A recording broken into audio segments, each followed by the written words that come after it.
Hey guys, what's going on? This is Eric Garcia for Mobile Development Frameworks 2 for the February 2014 term. This video I'm going to give you a brief overview of our Project 1.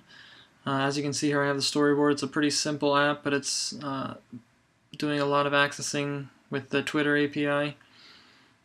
I can go ahead and show you it running here in the simulator.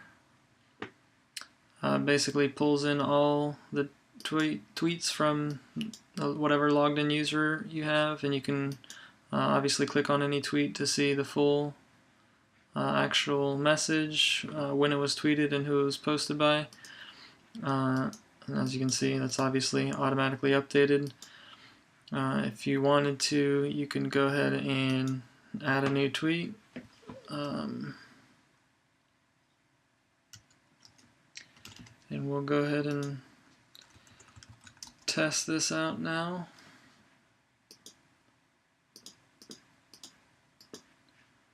We'll post it, and then we'll show that that was one of the biggest problems I had, was getting the pull to refresh working, and obviously it's not working right now, so I just went ahead and threw a toolbar at the top with the refresh button, which will go ahead and refresh that.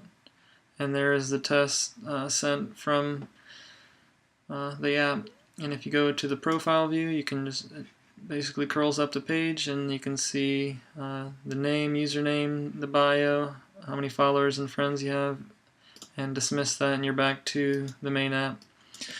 So that's the gist of it. A quick overview of the code. Obviously in the header file for the main control view or view controller, you have all the variables set up. Here's the code where you can see I set up the refresh controller, but for some reason it's not working. In the main view controller, I condensed the access Twitter function rather than keeping it all in the view did load, so that you have this, when you refresh it, it's a little bit easier because you can just call this function and it'll do it again. It starts out with showing the loading animation, or the alert view rather.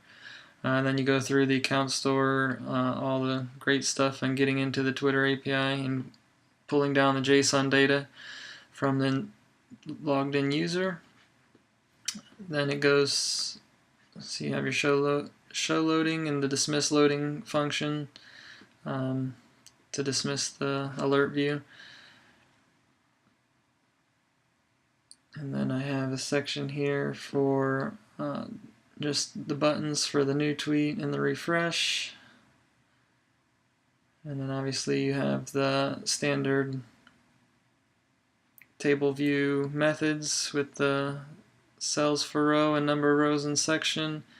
And then here you have your prepare for segue, which if we take a closer look at it, you have the two identifiers, because we're using one method, prepare for segue. And if it has the segue identifier equal to this or this, you're going to do two separate things, which obviously one goes to the detailed view and one goes to the profile. And those are all pretty simple standard stuff, just passing in those data and loading them into the different sections of that. So with that, guy, that was the brief overview of Project 1. Look forward to actually getting the pull to refresh working, and the further projects this month. So take care and good luck.